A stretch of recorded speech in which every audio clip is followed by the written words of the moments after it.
This is our third video into the philosophical journey through the seven deadly sins. Now, today we are tackling lust, and this one requires some careful handling because the concept has been weaponized for centuries to shame any form of sexuality. But underneath all of the historical baggage, there is a genuine philosophical problem worth examining about what happens when sexual desire becomes disordered and when it stops being about connection and purely about using another person for gratification. But before we get into the philosophy, we need to understand what the ancient texts were actually condemning. Because, as with all of the other sins, the English tradition has flattened something that is much more nuanced. The primary Greek word for lust in the New Testament was epithumia, which just means an intense desire or longing. It could be used neutrally or negatively depending on the context. But the Latin word that made it into the official seven deadly sins list was luxuria. And this is important because it doesn't just mean sexual lust. It means an extensive indulgence in any sensual pleasure: food, drink, sex, physical comfort, anything that essentially felt good to the body. So the sin wasn't sex itself or even sexual desire. The ancients made a very clear distinction. Sex within a committed relationship where there is genuine care for the other person and the sexual dimension is part of a broader connection, and that was not ever considered sinful.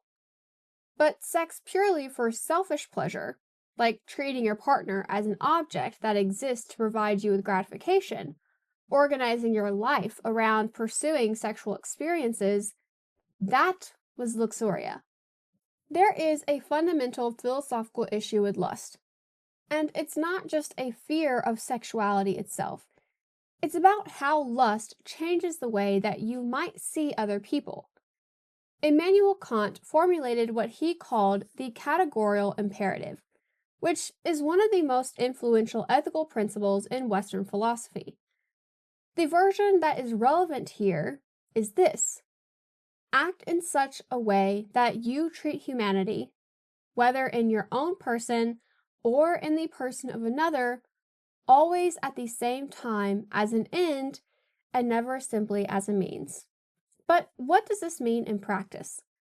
Well, it means that we should never treat another person merely as a tool for our purposes, because people have their own desires, thoughts, and autonomy, and we are ethically obligated to respect that.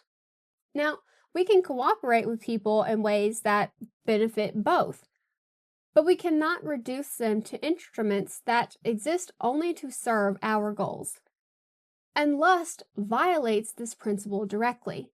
When you lust after someone or something, you are not seeing them as a full person with their own complex interior life, but instead seeing them as an object that exists to provide you with sexual gratification. When we lust after someone, we are not seeing them as a full person with their own complex interior life, but instead as an object that provides us with sexual gratification. Their thoughts don't matter, their feelings don't matter, and their goals and values, who cares? What matters is the sensation that they can provide to us. Now, contrast this with love or healthy sexual desire within a genuine relationship. When we love someone, we want them to flourish as themselves. Their well-being matters to us independent of what they provide us. You care about their happiness, growth, and their autonomy, and we see them as a complete person whose existence has value far beyond their relationship to us. But lust is the exact opposite. The lustful person wants the other person only insofar as they provide the pleasure. And if the same pleasure could be attained from somebody else, then the lustful person would be equally satisfied because the particular person doesn't really matter. because they are reduced to a body and a function as a source of arousal. Schopenhauer had a characteristically dark take on sexual desire that is worth considering here, even if it's overly cynical. He argued that sexual attraction is fundamentally deceptive. It tricks us into thinking that we want a particular person, when really we are being manipulated by biological drives that don't care about us or the other person. And sexual desire feels personal and meaningful, like we are drawn to this specific individual for a deep reason. But according to Schopenhauer, it's actually just biology using you to perpetuate the species. The intense feelings that we experience are nature's way of getting us to reproduce. And once that biological purpose is served or becomes impossible, then the feelings will evaporate.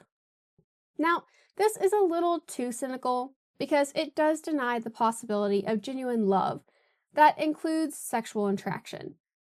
But there is an insight here worth extracting. Lust often disguises itself as something deeper than it is. We might think that we are attracted to the person, and we tell ourselves that there's something special about them. But really, we are just experiencing biological arousal in response to visual stimuli. And modern neuroscience has actually confirmed something important about this. Sexual arousal literally bypasses rational brain function. Studies show that when people are sexually aroused, they might make decisions that they would not otherwise make. Now, Kierkegaard spent a significant amount of time analyzing the difference between what he called the aesthetic life and the ethical life. And his analysis is directly relevant to understanding lust. The aesthetic life is oriented around pleasure-seeking, novelty, and satisfying desires. The person living aesthetically treats life as a series of experiences to be consumed, and they are always chasing the next source of excitement. Kierkegaard's example of this was a legendary seducer who pursues conquest after conquest. And what he noticed about the aesthetic seducer was that each new person is exciting until they are possessed, and then they become boring.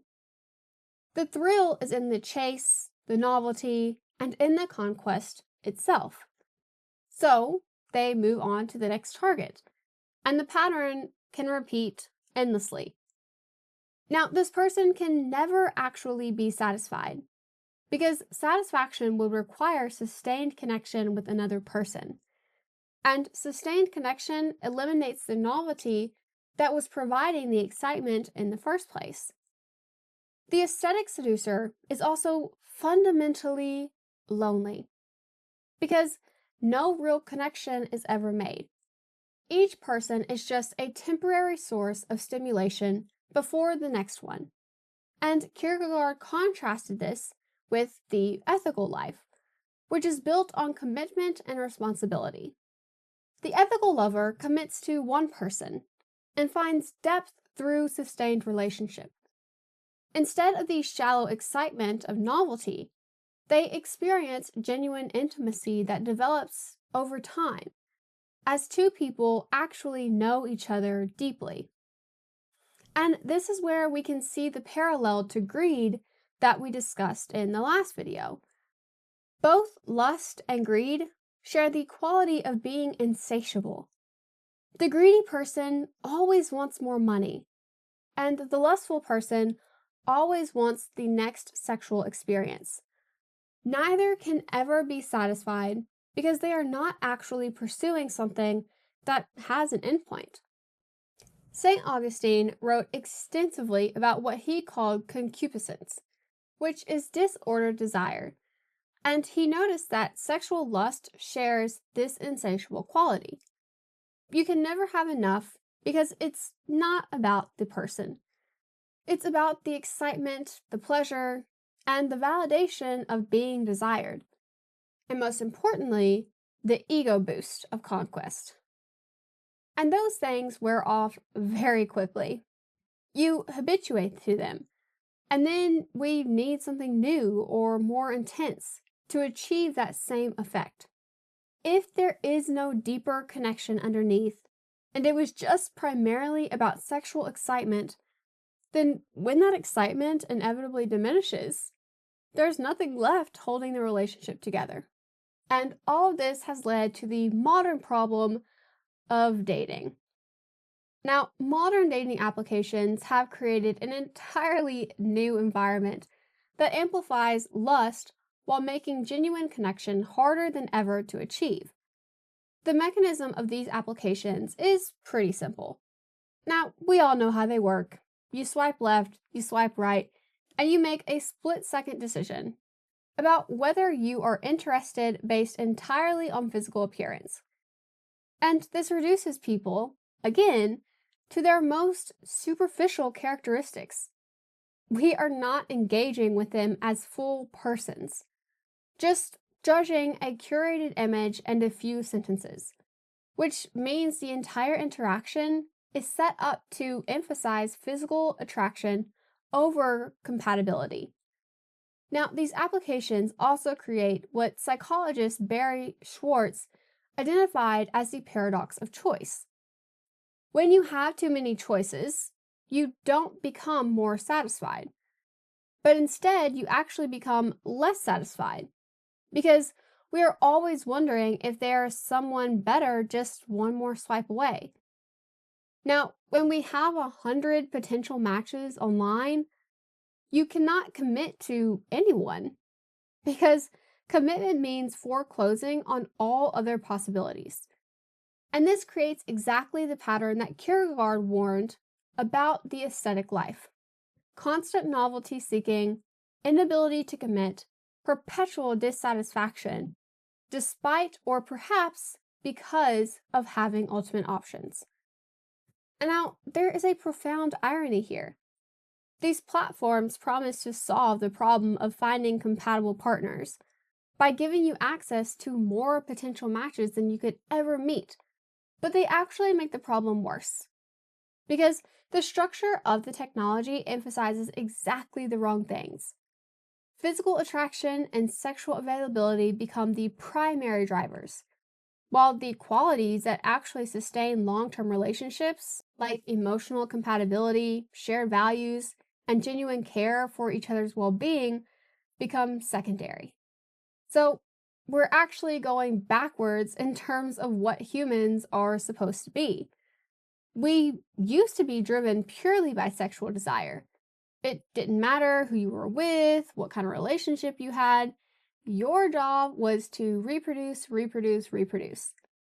But then we kind of got away from that and discovered something deeper: love, connection, compatibility.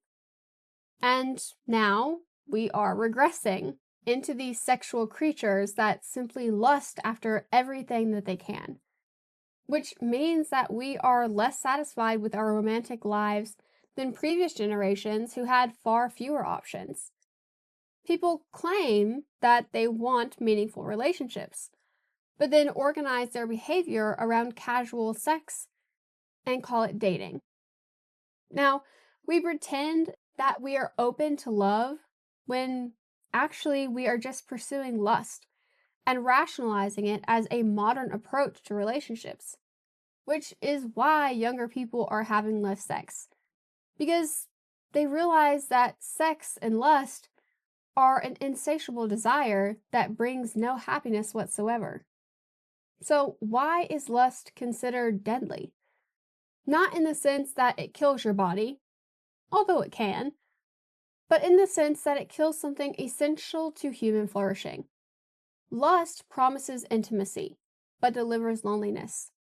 It promises satisfaction, but delivers insatiable wanting. It promises excitement, but only delivers habituation and the need for escalating intensity. We can't have genuine intimacy with an object, and lust reduces other people to objects. So the more our relationships are characterized by lust rather than love, the lonelier we become. even if we're having regular sexual encounters. Now, historically, religious traditions have recommended that to do away with the problem of lust, that we should simply repress our sexual nature.